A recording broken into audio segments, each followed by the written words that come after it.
Hello, I'm Kyle Summers and welcome back to the 5th episode in the series In-Depth Conversation.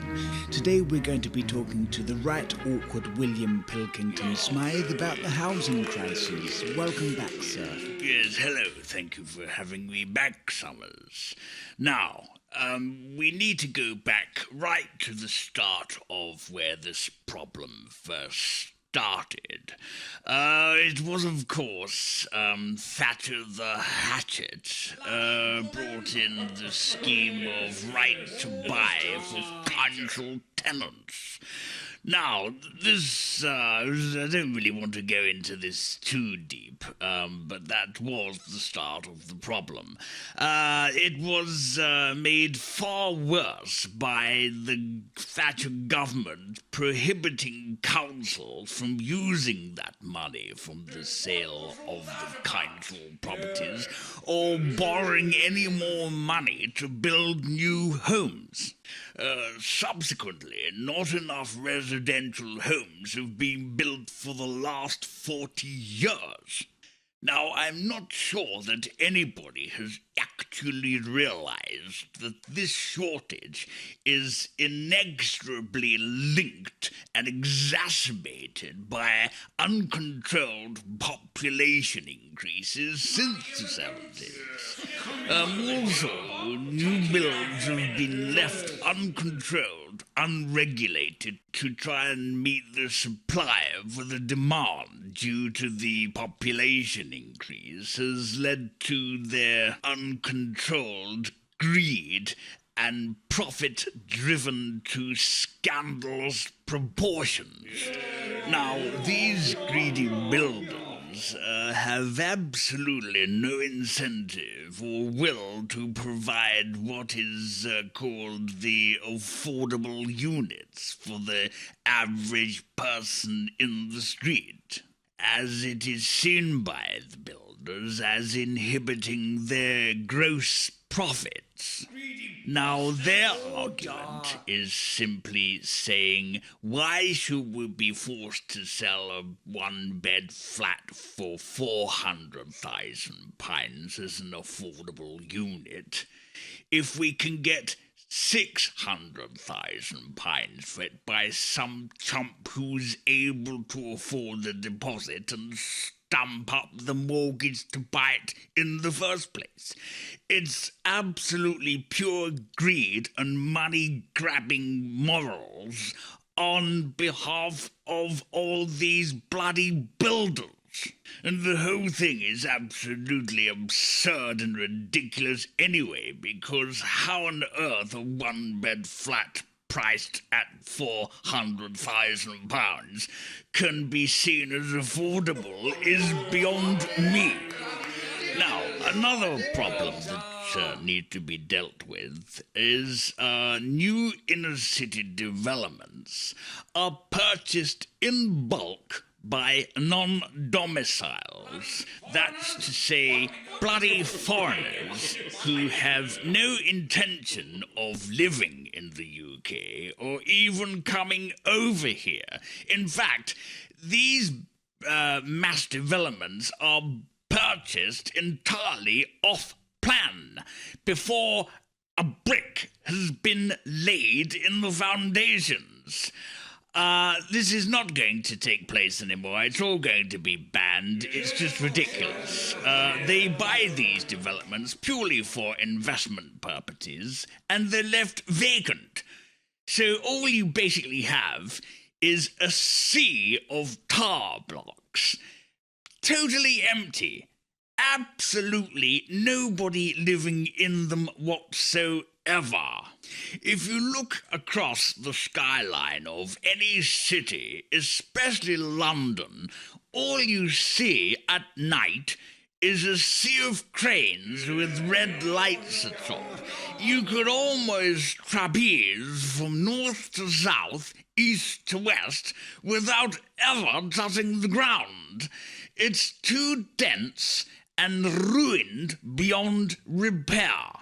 Now, at some point in the not-too-distant future, and it's actually happening now, inner-city London will be like a ghost town, just full of these totally empty, overpriced, bloody tower blocks with nobody living in them, and no one will be able to afford to live inside the city of London. That's what it's going to end up like. Now, these tower blocks are, in one aspect, a good idea because you build upwards and save space, but they're absolutely useless for young families who have children and pets. They have no garden or recreational areas to sit and relax and enjoy. So we are going to limit any high-rise builds to a maximum of 6 stories.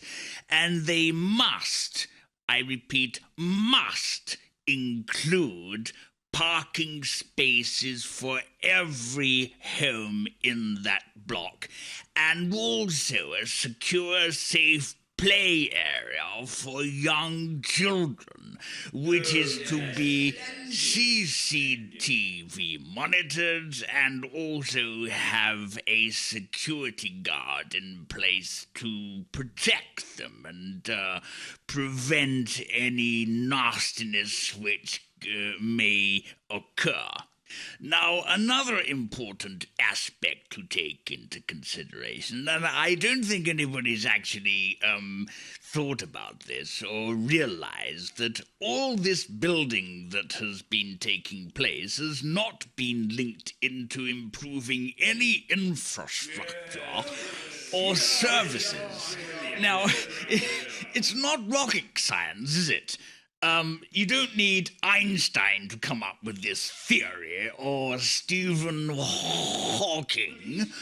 If you keep filling a glass with water, it will overflow. Now, you could look at the UK as being a glass, and we've been trying to fill it with water, and it is overflowing. The UK is an island, and it absolutely is not able to expand.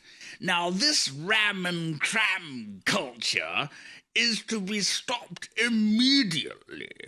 Now, moving on to the subject of affordable homes. House prices have continued to rise whilst wages have stagnated. The average house price is now 7.6 times the average wage, whereas 20 years ago it was half that. Meanwhile, tenants can't ever afford to buy and are forced to spend most of their disposable income on increases uncontrolled short-term tenancy rents. Now, going back to the mid-'80s, a one-bedroomed flat used to cost around £150 a month. Now, that same equivalent flat is now £1,400 a month. Now, some people don't even take home £1,400 a month, and even if they are working, which the majority of people are, they have to be subsidized and underwritten by benefits, housing benefits and things like that, simply to survive with a warm, safe roof over their heads, which has led to another problem of homelessness, which has been on the rise for quite some time now, and has risen to around 255,000 souls. Now, the Renaissance Party are going to take back control of dealing with the demand for the undersupply of properties.